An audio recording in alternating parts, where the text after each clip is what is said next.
बिस्मिल्लाहिर्रहमानिर्रहीम। अस्सलामु अलैकुम। दज्जाल की हकीकत। दज्जाल कौन है, दज्जाल कहाँ है और वह कब निकलेगा? दज्जाल का कैद से निकलना भी कयामत से पहले की 10 बड़ी निशानियों में से एक है। यह अपने साथ बहुत बड़े फितने व शुबहात लेकर आएगा। इसीलिए आप सल्लल्लाहु अलैहि वसल्लम ने इसके बारे में उम्मत को खबरदार किया और डराया और फरमाया, अल्लाह की कसम, कयामत उस वक्त तक कायम नहीं होगी जब तक 30 झूठे न जाहिर हो जाएं। उनमें सबसे आखिरी काना दज्जाल होगा। रावी अहमद। दज्जाल कौन है? दज्जाल औलादे आदम में से एक शख्स होगा जिसे अल्लाह कुछ ऐसी ताकतें अता करेगा जो उसके सिवा किसी इंसान को हासिल ना हुई। उसे मिली यह ताकतें लोगों की आजमाइश के लिए होंगी। वह यह दावा भी करेगा कि वही रब्बुल आलमीन है। उसकी बाईं आंख मिटी हुई होगी, यानी वह काना होगा। कुछ अहले इल्म के नजदीक उसे मसीहा इसलिए कहा गया है, वह सारी जमीन में घूमेगा, वह चलेगा फिरेगा। दज्जाल का अर्थ मतलब फरेब है। अहादीस के मुताबिक उसका काम दज्ल व फरेब करना, बहाने बनाना, हकीकत को छिपाना और बड़े बड़े झूठ बोलना होगा। वह लोगों से उस पर ईमान लाने को कहेगा। इसीलिए नबी सल्लल्लाहु अलैहि वसल्लम ने उसकी पहचान बताते हुए फरमाया, दज्जाल काना है और तुम्हारा रब काना नहीं है। वह हर ऐब से पाक है। बुखारी 7131। दज्जाल की कहानी। इब्ने सैयद का किस्सा। आप सल्लल्लाहु अलैहि वसल्लम के जमाने में मदीना में इब्ने सैयद नाम का एक यहूदी लड़का था। आप सल्लल्लाहु अलैहि वसल्लम को उसके दज्जाल होने के बारे में शक था। इसीलिए एक दफा आप सल्लल्लाहु अलैहि वसल्लम ने उससे फरमाया, क्या तू गवाही देता है कि मैं मोहम्मद अल्लाह का रसूल हूं? वह आपकी तरफ देखकर बोला, मैं गवाही देता हूं कि आप उम्मीन अनपढ़ लोगों की तरफ रसूल बनाकर भेजे गए हैं। फिर उसने कहा कि क्या आप सल्लल्लाहु अलैहि वसल्लम गवाही देते हैं कि मैं अल्लाह का रसूल हूं? आप सल्लल्लाहु अलैहि वसल्लम ने उसकी रिसालत का इनकार किया और फरमाया, मैं अल्लाह पर और उसके रसूलों पर ईमान लाता हूं। फिर आपने इब्ने सैयद से पूछा कि तुझे क्या नजर आता है? उसने बताया कि मेरे पास सच्चा और झूठा आता है। तब आप सल्लल्लाहु अलैहि वसल्लम ने उससे फरमाया, मैंने तेरे लिए दिल में एक चीज छिपा रखी है। इब्ने सैयद ने दुखान कहने की भरपूर कोशिश की, लेकिन यह लफ्ज अदा करने की उसे तौफीक न मिली। वह सिर्फ दुख ही कह सका। आप सल्लल्लाहु अलैहि वसल्लम ने फरमाया, फटकार है तुझ पर, तू अपनी हैसियत से आगे न बढ़ सकेगा।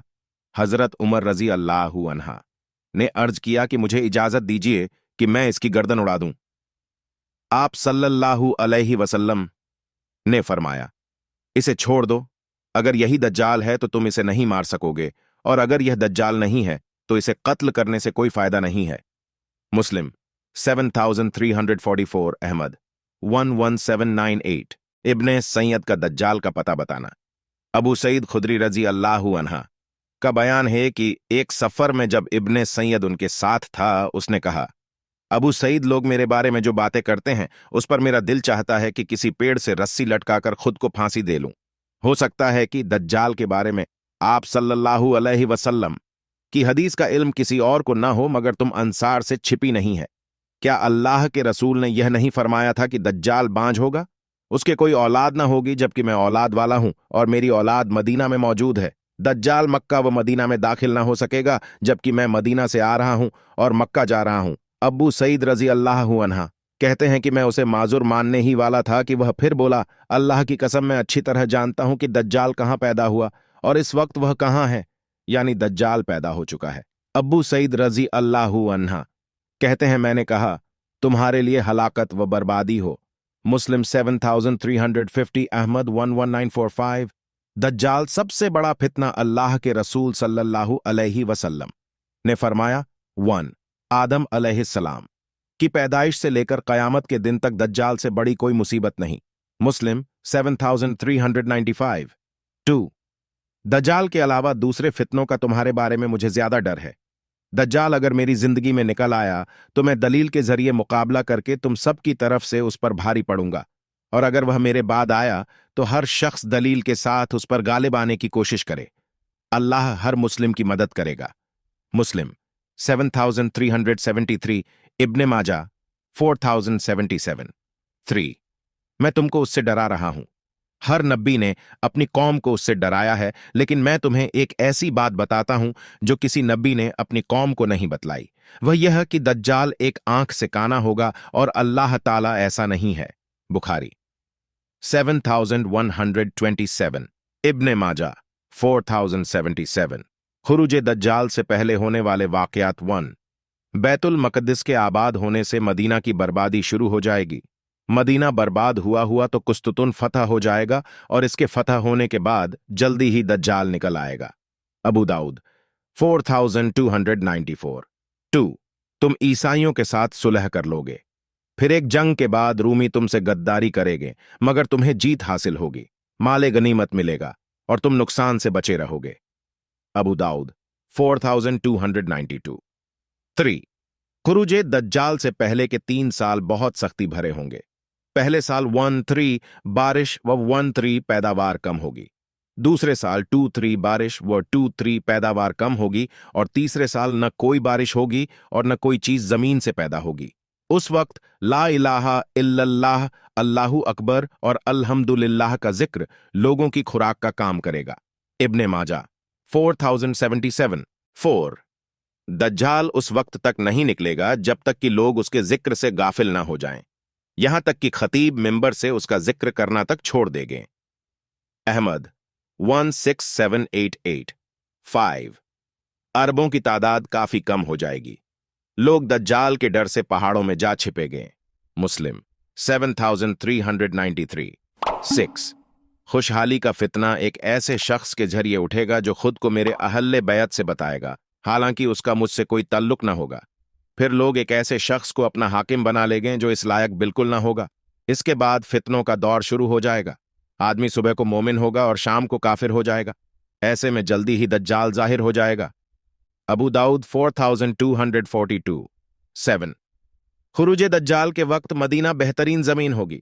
उसके हर सुराख पर फरिश्ता तैनात होगा जो दज्जाल को मदीना में दाखिल होने से रोकेगा।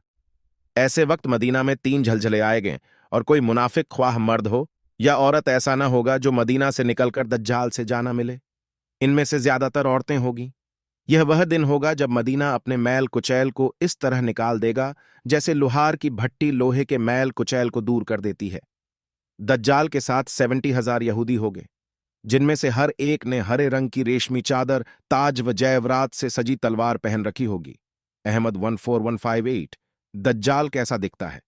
वह छोटे कद, मजबूत जिस्म और बड़े सर वाला होगा। उसकी दोनों आंखें ऐबदार होंगी। दाईं आंख अंगूर की तरह फूली हुई होगी और बाईं आंख पर चमड़ा आया हुआ होगा।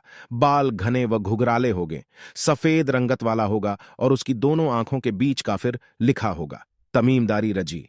कि दज्जाल व जस्सासा वाली हदीस के मुताबिक वह एक समंदरी जजीरे में कैद है। आप सल्लल्लाहु अलैहि वसल्लम के जमाने में मौजूद था। तमीमदारी रजी। वो उनके साथियों ने उसे जजीरों में जकड़ा हुआ देखा था। कयामत से पहले जब अल्लाह चाहेगा, शदीद गुस्सा करने की वजह से उसकी जंजीरें टूट जाएगी और वह कैद से निकल जाएगा। मुस्लिम 7386। इब्ने माजा 4077। जमीन पर दज्जाल की रफ्तार उसकी रफ्तार उस बारिश की तरह होगी जिसके पीछे हवा हो। मतलब यह कि वह बहुत तेजी से जमीन के हर हिस्से में पहुंच जाएगा। वह जमीन में 40 रोज तक फिरेगा। उनमें का एक दिन 1 साल की तरह, एक दिन 1 महीने के बराबर और एक दिन 1 हफ्ते के बराबर होगा। बाकी के दिन आम दिनों की तरह होंगे। गधे पर सवार होगा। उसके दोनों कानों के बीच 40 हाथ का फासला होगा। लोगों से कहेगा कि मैं तुम्हारा रब हूं, हालांकि वह एक आंख से काना होगा और तुम्हारा रब ऐसा नहीं है। उसकी दोनों आंखों के बीच काफिर लिखा होगा, जिसे हर मोमिन पढ़ लेगा, चाहे वह पढ़ा लिखा हो या अनपढ़। अहमद 14158। मुस्लिम 7365। अबू दाऊद 4318। वह मशरिक की तरफ से आएगा। उसका इरादा मदीना में दाखिल होने का होगा, मगर उहद पहाड़ के पीछे फरिश्ते उसे रोककर उसका रुख शाम, सीरिया की तरफ फेर देंगे। मुस्लिम 3351। दज्जाल के फितने 1। उसके साथ जन्नत व जहन्नम होगी। उसकी आग असल में जन्नत होगी और उसकी जन्नत हकीकत में जहन्नम होगी। 2। उसके साथ पानी और आग होगी। उसकी आग असल में ठंडा पानी होगी और उसका पानी हकीकत में आग होगी। तुम में से जो कोई दज्जाल को पाए तो उसे चाहिए कि उसकी आग में कूद जाए, क्योंकि वह ठंडा मीठा पानी होगा। बुखारी 7130, मुस्लिम 7373। वह एक कौम के पास आएगा तो वह कौम उस पर ईमान ले आएगी। वह आसमान को हुक्म देगा तो वह बारिश बरसाना शुरू कर देगा। जमीन को हुक्म देगा तो वह पैदावार देना शुरू कर देगी। भेड़ बकरियां जब चर कर लौटेंगी तो उनके थन दूध से लबरेज होंगे। फिर जब वह एक दूसरी कौम के पास जाएगा तो वह उस पर ईमान नहीं लाएगी। सुबह जब वह कौम अपने खेतों को देखेगी तो फसलें बर्बाद हो चुकी होंगी और जमीन बंजर। वह उस बंजर जमीन को हक्म देगा तो जमीन से खजाने निकलकर शहद की मक्खियों की तरह होकर उसके पीछे पीछे चलेंगे। मुस्लिम 7373 4। दज्जाल जब एक देहाती से कहेगा कि अगर मैं तुम्हारे मर चुके मां बाप को जिंदा कर दूं तो क्या तुम मुझे अपना रब मान लोगे? वह हामी भर लेगा तो दो शैतान उसके मां बाप की शक्ल में उसके सामने आ जाएंगे और कहेंगे कि बेटा, इसका कहा मानो, यही तुम्हारा रब है। इब्ने माजा 4077, सही अल जामिया 7885। वह एक जवान को तलवार मारकर उसके 2 टुकड़े कर देगा। फिर कहेगा कि मैं इसे जिंदा कर दूंगा, मगर यह मुझे अपना रब नहीं मानेगा। वह मुर्दा उसके कहने पर उठ खड़ा होगा। यह जवान से पूछेगा कि मेरा रब कौन है, तो वह कहेगा कि मेरा रब अल्लाह है और तू अल्लाह का दुश्मन दज्जाल है। इब्ने माजा 4077। अब सवाल यह है कि जिन लोगों की जिंदगी में वह जाहिर हो, वो उसके फितने से बचने के लिए क्या करें? फितना ए दज्जाल से बचने के तरीके 1, दज्जाल से दूर रहे। जो कोई दज्जाल के बारे में सुने तो वह उससे दूर रहे।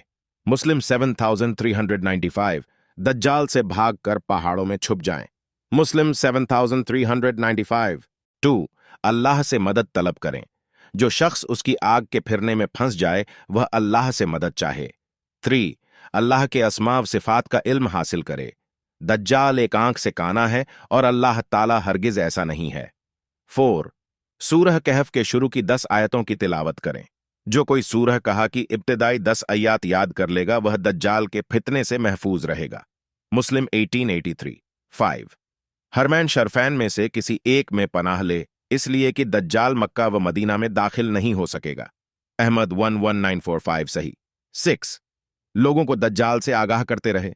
दज्जाल उस वक्त तक नहीं निकलेगा जब तक कि लोग उसके जिक्र से गाफिल न हो जाएं। 7, इल्म दीन हासिल करें। जिसने दज्जाल से कहा कि हमारा रब अल्लाह है, हम उसी पर भरोसा करते हैं और उसी की तरफ हम लौट कर जाएंगे और तुझसे बचने के लिए हम अल्लाह ही की पनाह चाहते हैं, तो ऐसे शख्स पर दज्जाल का कोई असर नहीं चलेगा।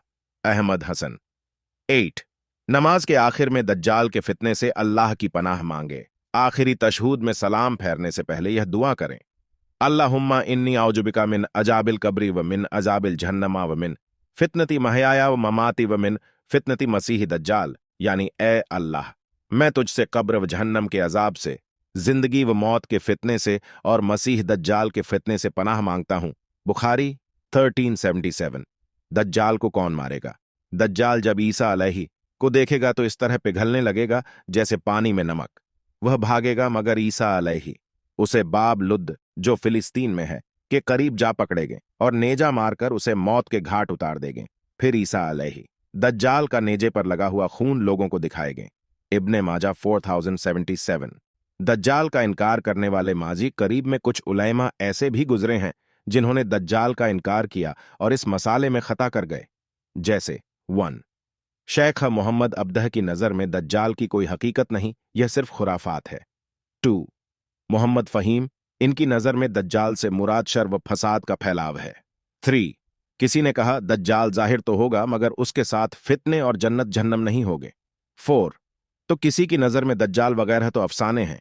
इनमें से अक्सर का कहना है कि दज्जाल का जिक्र कुरान में नहीं है, हालांकि इरशाद बारी है, जिस रोज तुम्हारे रब की कुछ निशानियां आ जाएंगी तो जो शख्स पहले से ईमान वाला न होगा उस वक्त उसका ईमान लाना कुछ फायदा न देगा। अनाम आयत 158 में दज्जाल का जिक्र है, जिसकी वजाहत इस हदीस से होती है, जब 3 चीजें जाहिर हो जाएगी तो किसी ऐसे शख्स का ईमान लाना उसे फायदा न देगा जो पहले से मोमिन नहीं होगा। 1, खुरुजे दज्जाल। 2, खरुजे दाब्बा, जमीन से एक बड़े जानवर का निकलना। और 3, सूरज का मगरिब से तुल्लुआ होना। मुस्लिम 398। आखिर में यह जान लें कि शिर्के खफी दज्जाल से ज्यादा खतरनाक है। अहमद, साथ ही गुमराह पेशवा, उलैमा, दज्जाल के फितने से ज्यादा खौफनाक है। अहमद, सिलसिला अहादीस सहीहा 1989। हजरत उमर रजी ने फरमाया था, खबरदार, तुम्हारे बाद कुछ ऐसे लोग आने वाले हैं जो रजम, संसार, दज्जाल, शफात और अजाबे कब्र का इनकार करेंगे। वह इस बात का भी इनकार करेंगे कि अल्लाह एक कौम को जहन्नम से निकालकर जन्नत में दाखिल करेगा, हालांकि वह जलकर कोयला हो चुके होंगे। अहमद, फितनों वाली अहादीस को जानकर हम ना उम्मीद न हों, बल्कि अपने ईमान में पुख्तगी लाएं और साबित कदम रहें। अल्लाह से दुआ है कि वह हमें फितना ए दज्जाल से महफूज रखे, हमारी खताओं से दरगुजर फरमाए और हमें अपने दीन की सीधी राह पर चलाए। आमीन। आपका दीनी भाई आफताब मनिहार।